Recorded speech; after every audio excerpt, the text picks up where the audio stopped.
walking bass lines in the left hand. So a walking bass is a pulse of quarter notes in the left hand. And what you're doing is you're connecting the roots of each chord to the root of the next chord. Okay. Now you can emphasize the other notes of the chord, but to start out, we're going to stick with emphasizing the root of the chord on the downbeat of the measure.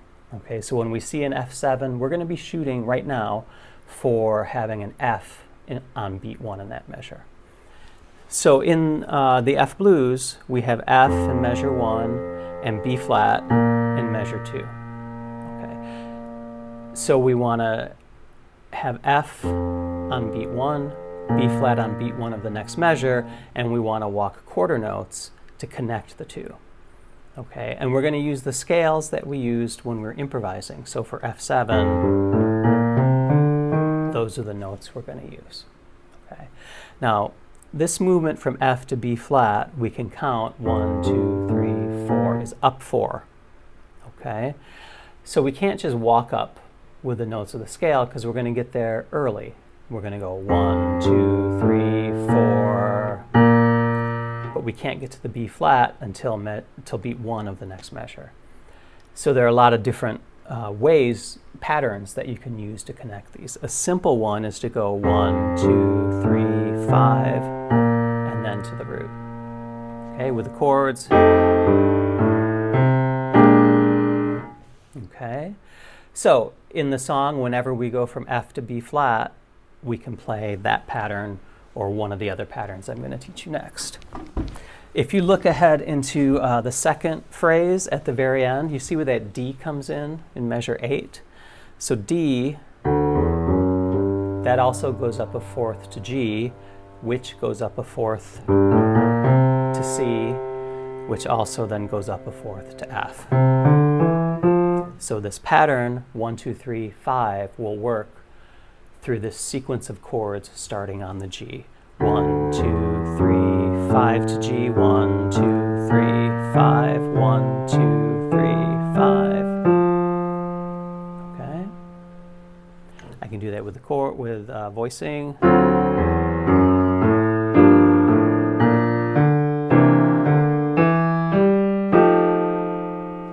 Okay, so that's one very useful one. We'll call it 1, 2, 3, 5.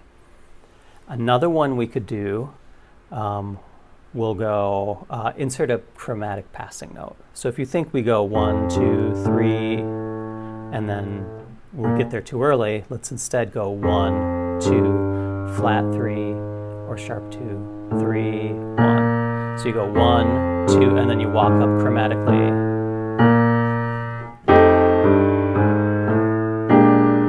So we can do this again on the D. From the G, from the C.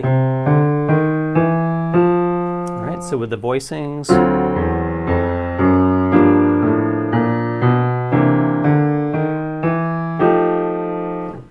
All right, so that's our second one.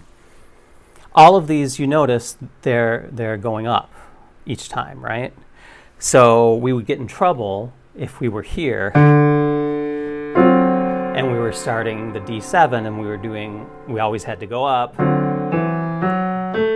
We get into trouble and all of a sudden it's not a bass line anymore, right? So we want to have some patterns that will descend.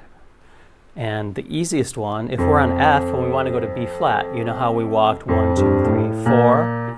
If we walk down, we get 1, 2, 3, 4, 5. So when we have a chord going to a chord that's a fourth above, that's also a fifth below, and you can actually just walk down and you'll get there at the right time. 1, 2, 3, 4. Okay? So if we're on the D,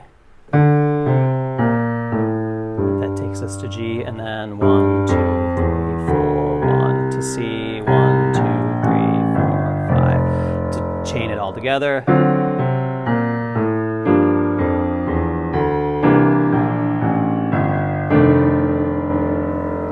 Okay, let's talk about another one where we are using a few more skips, okay? Do you remember when we were practicing our improvisation, we were going 1, 3, 5 on each?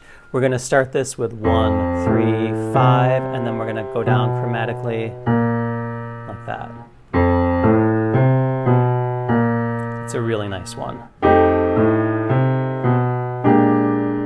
Okay, we could do that on the D, and then the G, C. Play that with the voicing. I'll start low.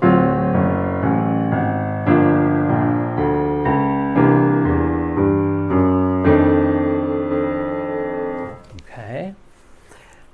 I want to give you one more of these for, actually no, I'm going to give you two more. Hold on. Yes. Yes, so this one that I just gave you, 1, 3, 5, flat 5, boom. Imagine we play the F here, but then we're going to take these notes and drop them down an octave. Okay, so instead of F, A, C, C flat, B flat, we're going to go F down to A. Okay, that's a really great sound, to leap down from the root to the third. Okay. So let's try this right here. Gives you a really nice dynamic because you have a leap that creates some energy, and then we want to fill that in with the walking line. We can do that on the D.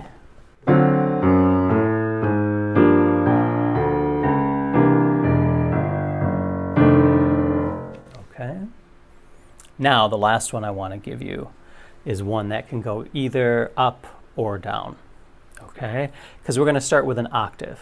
So if you're low, you're going to go up an octave, and if you're higher, you're going to go down an octave, okay? So you're either going to go up an octave, and then to the fifth, and walk down.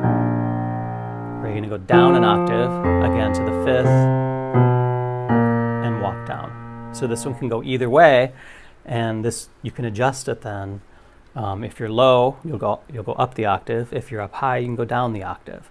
Because generally you want to keep your walking bass, you know, maybe from here, and lower.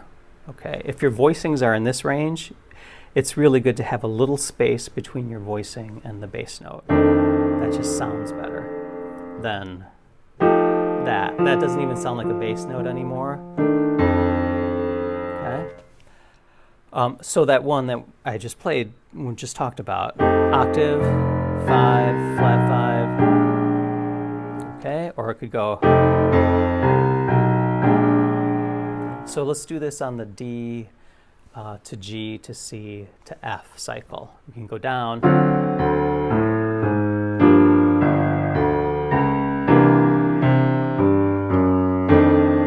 Did you see I went down twice and then I went up on the last one? If I were really low, I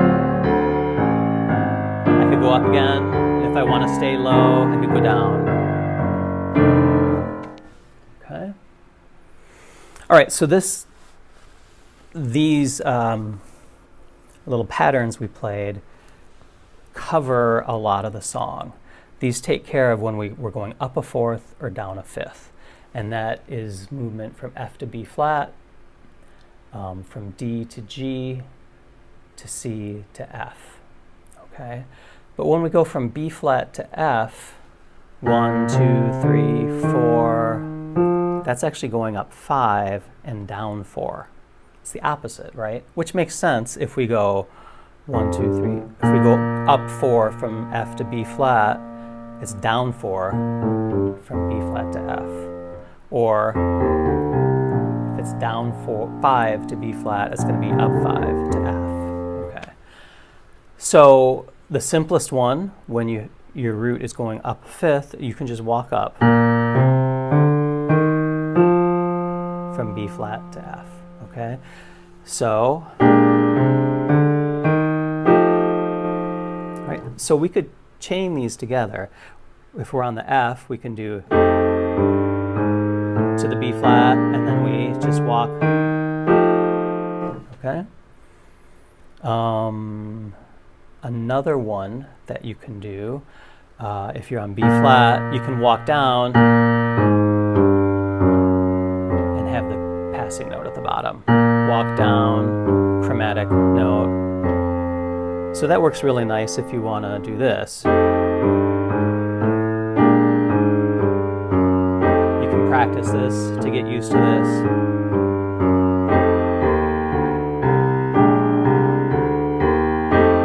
Okay. Another one we can do, I just want to make sure I'm teaching them to you in the order. Yeah, here's another good one. Instead of just walking up, you could go 1. You go from 1 to 3 to 4, sharp 4, 5. Okay, so that's a really good one. And this one is great if you want to do the thing where you drop down to the third. So instead of going 1, 3, 4, sharp 4, 5, we could go 1, 3. Okay. It sounds so good. And again, it sounds like you're shifting in a car, and you've gone faster and faster, and then you drop, and then the speed builds again. Gives it a lot of drive. So we could go like this.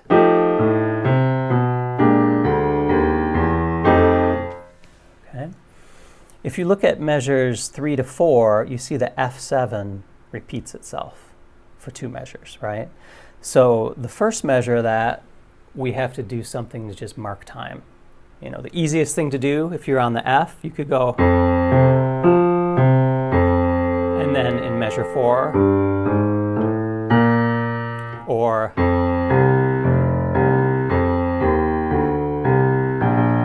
okay. Another thing you can do is, or you can go, right? Just walk away and come back, and then you're here on the downbeat in measure 4. So anytime you have a repeated measure, you can walk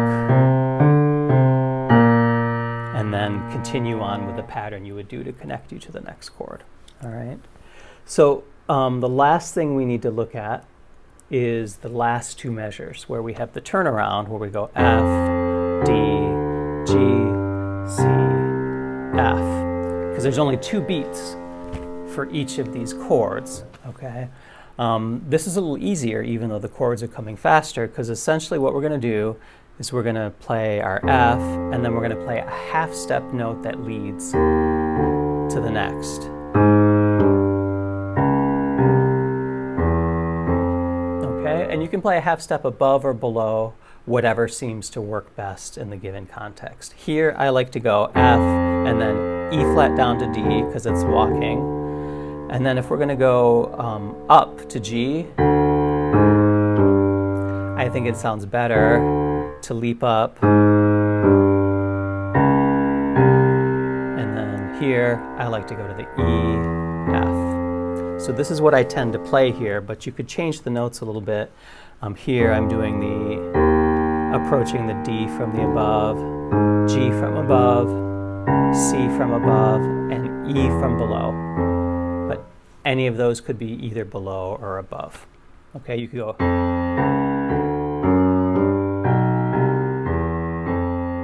But the one I like the best is.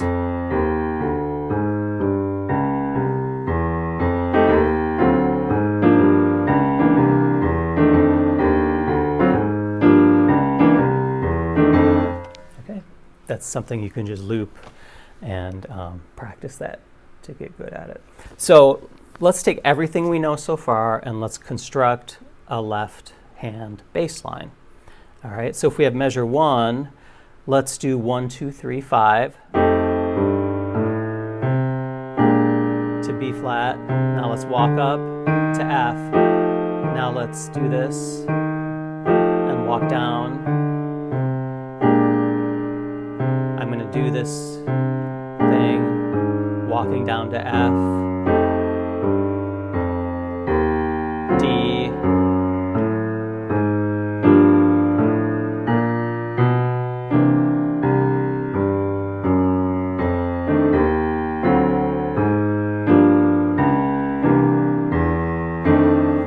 So that's one possibility. With all of these patterns, and there are many other patterns you can do that you can come up with. You can listen to recordings and steal from bass players. But even with just the ones I've given you, there are many, many different ways to do this. You could do a bass line that starts high and goes really low.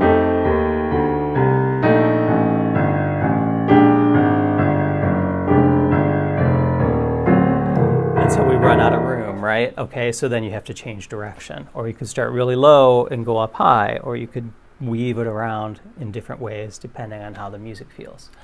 I've written out 3 different versions of the bass line you can practice, but these are just examples. Please don't just read these and treat them like composed music. Make sure my computer's still recording. Yes. Good. Okay, so here's the first one. All right, so this is just an example bass line. This is basically the one I played a minute ago.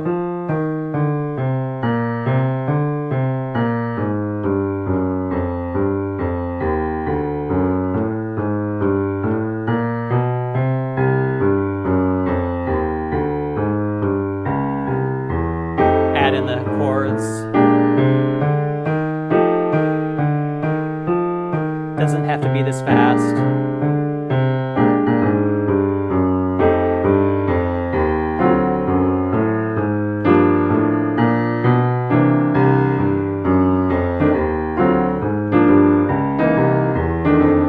Okay? You could take that bass line and practice it with voicings in the right hand, or you could add one of the melodies,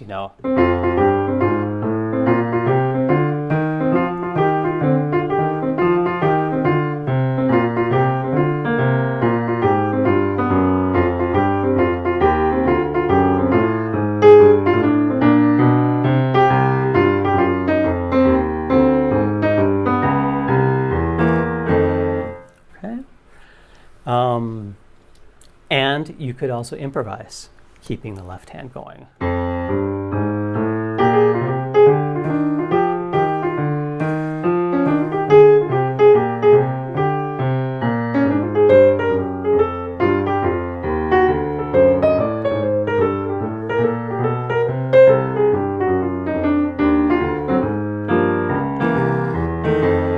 Okay, using the improvisation ideas we did earlier.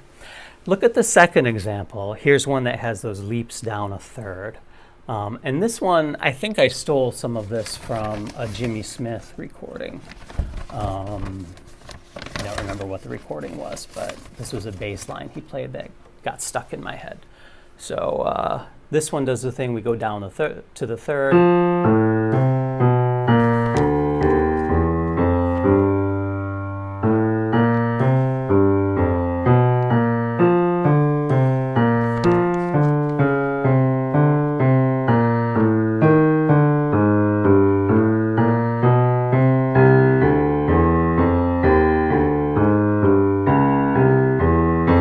That's a really good bass line. I'm going to change one note in it from what I played. We're going to go.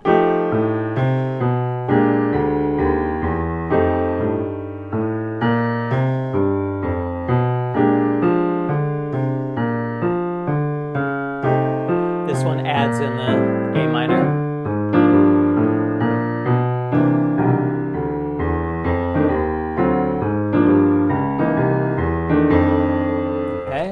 And look at the final example. I've included this because this pattern over the first 4 measures is really, really common. This is the first one we've done where we don't do the root of the chord on every chord. We go. That's the 3rd of the B flat 7. And this is the 5th of the F7. Okay, it's a very common bass line. I'm sure you've heard it.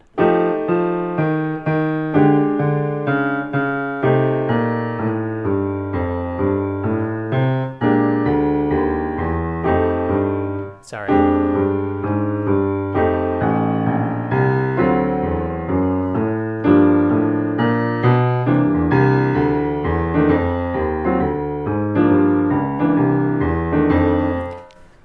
so whenever you have an octave leap, okay, if you look at the third phrase, the second measure, that's C7, we could go,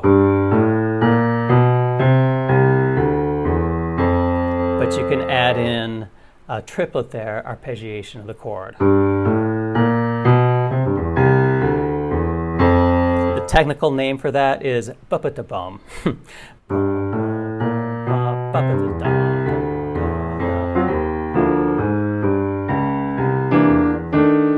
Okay, let me play this entire chorus for you with the chords.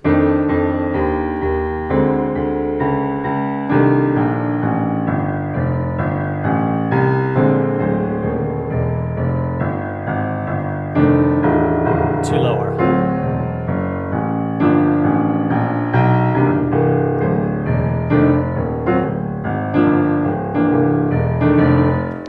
Okay. So play around with this, construct some of your own bass lines. Feel free to use the examples I've given you, but you can also just steal pieces of these and use other connections in them. You want to get really good at this. If you memorize one and just play it many, many times in a row.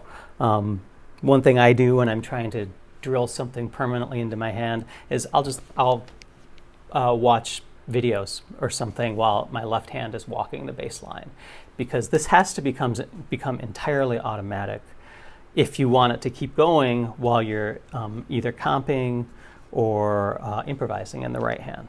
Okay, so the key to being able to improvise is you don't have to think about this. It's on its own, as if it's a bass player, and the bass player has their own mind that they're generating a bass line with. Okay, and when you use these, it is better if you don't just play the same bass line for the 12 measures over and over and over again. Okay, that's how I did it when I first started. But then I gradually added in more possibilities to the point where I can, on the fly, adjust it and do different bass lines depending on the context. Okay, so let me just play one for you with comping, maybe a little bit of solo or something, just to give you a sense. All right, and again, the role of the walking bass is to be the pulse of the performance. It's not only to give you the root of the chords, but this is the pulse. Your time for this should be rock solid. You should put on a metronome or use a recording of a drum playing. There are lots of good YouTube videos where you can look up jazz drum swing at 140 beats per minute or something, and you just put it on and you can walk your bass line with it. Okay, so let me just do a little bit.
So there you go, introduction to bass lines with the F blues. Again, everything we've done with the soloing and the chords, you can combine with this work on the bass line. Do the bass line in the left hand, chords in the right hand. You could do the bass line while you do the patterns that we did, you know.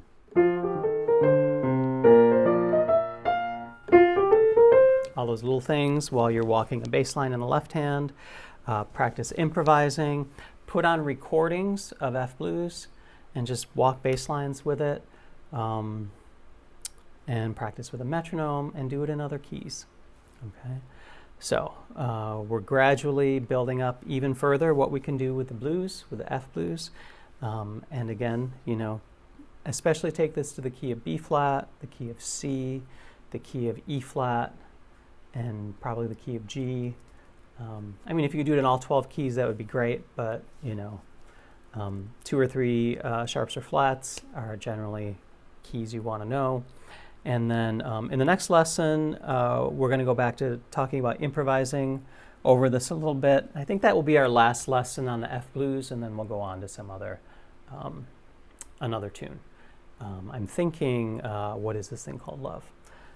But we'll see. But next time, we're going to talk about improvising over F blues, and we're going to look at some Charlie Parker solos and some Barry Harris solos and grab some ideas out of those, see how they work, see how they relate to everything we've talked about so far, and how you can apply them in creative ways. Essentially, we're stealing vocabulary, the way they use ideas and patterns to string together an improvised solo. All right, so have fun with this, keep practicing, and have a great time. So thanks, everybody. See you next time.